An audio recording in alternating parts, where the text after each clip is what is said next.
Era dia dos pais e ele tinha um presente para dar.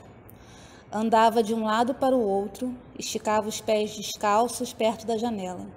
Voltava frustrado para o quarto a cada constatação de que o pai não chegara. Alisava o papel de presente e voltava. No meio desse caminho entre a esperança e a frustração, ouviu o portão abrir. Correu até o embrulho e se jogou nos braços do pai. A mãe surgiu em fúria, aos gritos, empurra e arranca o presente do pai e berra para o filho. Era o meu momento e você estragou. Não tinha esperado para a filmagem que a mãe queria. Ele chora, o pai balança a cabeça contrariado. E em seguida, posam com um sorriso falso para a foto que vai para o Facebook com a legenda: Dia perfeito, com muito amor.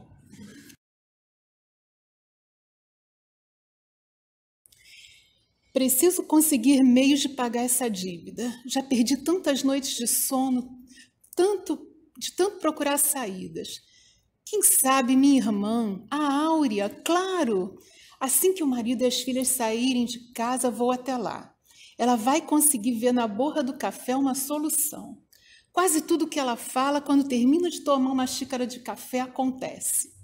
Ela me mandou ir a uma praia deserta ao anoitecer e ficar olhando para o mar, e a primeira intuição que eu tivesse ia trazer um caminho. Nossa, aquele pedaço de madeira enorme na água, parece um jacaré. Sim, um jacaré. Sabia que ia dar certo jogar no jacaré, na cabeça. O dinheiro do jogo do bicho foi suficiente para pagar a dívida e ainda levar a família para um final de semana em São Lourenço. Abençoada mediunidade.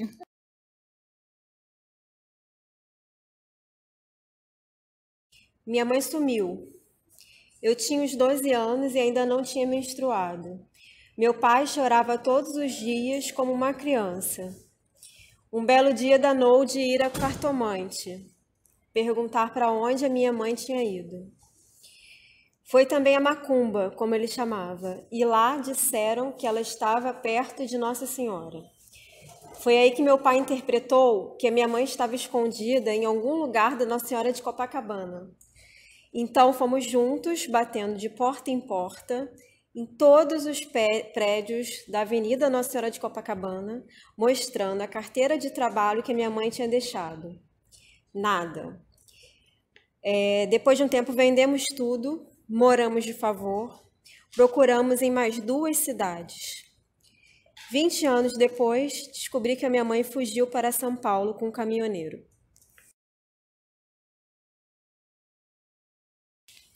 A lata d'água na cabeça não era sempre, embora seja essa a história que mais impacta quando lembro da minha infância. Mas não era sempre. O corpo miúdo, tostado pelo sol do sertão, também pulava açudes, caçava riachos, espreitava-se no mato em busca de assustar a criança mais nova. Entre ruas iguais de terra batida, as dificuldades eram levadas em riso frouxo. Quando virei mocinha, mamãe me mandou morar com uma tia. Eu cuidava dos filhos mais novos e tentava estudar. Cuidar eu conseguia, estudar não. As letras se embaralhavam e quanto mais a palmatória chegava perto, mais tudo virava em um rebuliço só. Até que desisti, e como ninguém se incomodou muito, tudo se deu assim, eu cuidando e o tempo passando. Tirei diploma em cuidado, ninguém faz melhor, viu? Meu eu é como o polvo, que se espalha em braços muito. Vejo os pedacinhos de mim em corpos outros e, cuidando deles, me sinto cuidada. Para não compactuar com essa história que espalham por aí, que de que mulher aguenta tudo, acho importante dizer que tem dia que me canso. Coloco as pernas para o alto, xingo quem seja que vier, reclamo e passo o dia no WhatsApp ou Facebook cuidando da vida alheia. O telefone tocou, pediram para eu comparecer ao DP. Chegando lá, fui informada de que meus serviços não eram mais necessários. Eu não sabia o que dizer. Eu deveria dizer alguma coisa? Desculpa, talvez. Ou então, por favor, me deixem ficar. Eu deveria perguntar o porquê, mas apesar disso não consegui dizer nada. Parecia que aquela cena não estava acontecendo comigo. Seria outra pessoa ali no meu lugar? O importante é que a notícia foi dada com muito profissionalismo. Afinal, são eles os profissionais. Agora, são 3 crianças, 3 colégios, plano de saúde, presente de Natal, contas, contas e contas. Fui informada de que eu não sou mais necessária. De onde virá o dinheiro? Onde eu compro esperança?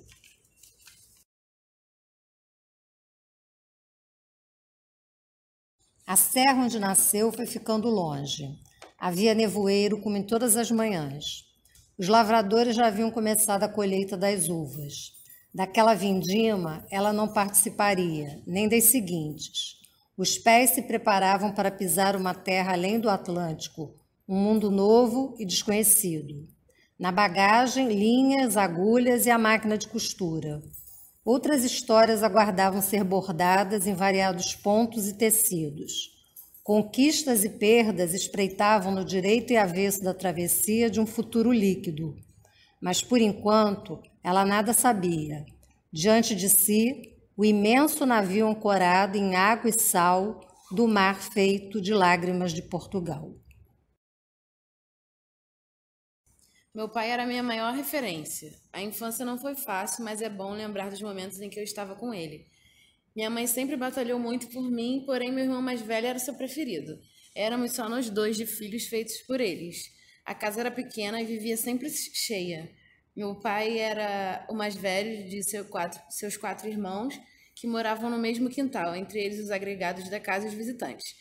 Eram marcantes e dignas de muitas histórias as conversas políticas que existiam entre eles. Meu pai era brisolista e meu tio lulista. Na época, esse tio tinha trabalhado na mesma fábrica que o Lula e ouvia seus discursos apoiando a classe trabalhadora, sugerindo revolução. Já meu pai achava isso um deslumbre. Acreditava que o Lula queria colocar o comunismo no Brasil e ele não queria, coisa que eu até hoje não sou a favor, embora na época eu não entendesse nada do que eles falavam. Sempre achei meu pai muito inteligente, sensato, ponderado e justo, coisas que eu mais amava nele, além de sempre me proteger e cuidar de mim e ter sido a minha primeira referência de amor. Outra coisa que sempre admirei nele foi priorizar o diálogo ao invés da violência. Priorizava também demais a verdade, e esta, assim como a justiça, foram as coisas que decidi prezar ao longo da minha vida.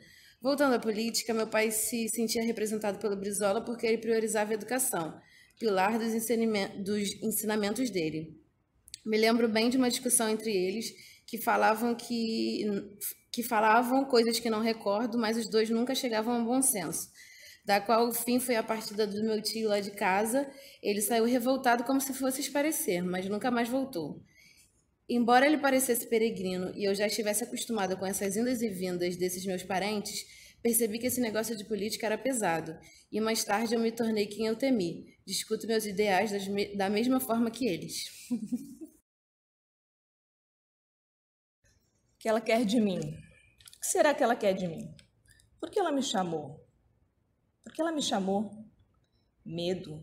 Medo? De quem? Dela? Não tenho medo dela. Mas se ela vier para cima de mim, eu a ataco. Mas não sou de atacar, eu sou da paz. Não quero conflito. Não vou levantar minha voz. Segura a voz. Não levanta a voz. Mas segura a voz. Não levanta a voz. Se ela gritar, não tenho medo dela, não tenho medo dela, não tenho medo dela, não tenho medo. Por que ela chora? Será que eu fiz alguma coisa? Eu preciso fazer alguma coisa? Eu preciso fazer? O que eu preciso fazer? Por que ela chora? Meu Deus, faz ela parar de chorar. Não tenho medo dela, tenho medo das lágrimas dela. São reais. O que eu faço com essas lágrimas? Não sei o que eu faço com ela, não sei o que eu faço. Pergunto a ela, mas o que eu posso fazer? E ela me diz, não faça, só ouça. Ouvir?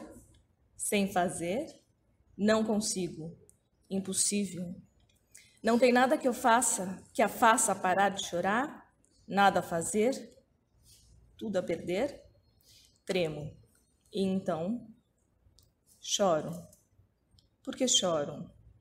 Como faço para parar de chorar? Não consigo fazer as lágrimas pararem de cair. Não consigo segurá-las. Não consigo suportá-las. Não consigo me suportar. Não consigo. Só choro e sinto, sinto e muito. Era 2 de novembro, ela, as irmãs, foram cumprir o ritual da data. Diante do túmulo da mãe, a mais velha tirou da bolsa o terço para marcar as orações. A mais nova, ao ver o tamanho do cordão, do terço, que na verdade era um rosário, questionou se elas iriam mesmo rezar tudo aquilo ali no sol. A mais velha, entre contrita e constrangida, não conseguiu conter a gargalhada, diante dos olhos verdes arregalados da outra com a pergunta: isso tudo? O riso das duas incomodou a vizinhança séria do cemitério, os parentes chorosos de saudade, mas certamente revelou a uma e a outra a humanidade aparentemente perdida diante da dor da mãe ausente. Uma certa noite, eu tinha que levar uma chaleira de leite recém-tirado da vaca lá na roça. Porém, eu devia que passar por um caminho longo até chegar na casa de tia Bárbara. O caminho era escuro e ermo. Não havia problema algum chegar até o destino desejado, se não fosse um pé de bananeira que diziam ser mal assombrado e ficava no meio do caminho. Dali contavam que saíam sons nada convencionais de dentro da árvore. Sons se semelhavam com o barulho de quando a gente bate os pratos ao lavá-los debaixo da pia. E ao chegar próximo do pé de bananeira, a tensão só aumentava em meu corpo. A chaleira de leite dançava entre as minhas mãos pequeninas. Quando eu cruzava quase em frente à árvore fantasmagórica, havia mais leite fora da chaleira do que dentro. Se houve o barulho ou não, não me recordo, pois o susto de ouvir o mesmo foi maior do que tudo ali. Ela estava ali, longe, no quarto. Era assim toda noite. Às 22 horas, vestia seu pijama e se deitava no lado esquerdo da cama. Pontualmente. Eu não. Ou dormia mais cedo, logo depois do jornal da noite, ou madrugava, ouvindo ou estudando música. Acho que sempre cheguei cedo ou tarde demais para qualquer instante. Mas não havia tempo de espera quando o assunto era ela, minha doce Ângela. Às 22 horas, entrei em nosso quarto. Quis ficar ao seu lado. Peguei o violino, limpei e comecei a tocá-la. Notas de afeto e gozo. Compus a canção que nenhuma rádio toca. Ninguém se prepara para o que chega na noite. Toquei o indizível. Nessa noite, seus pais nasceram.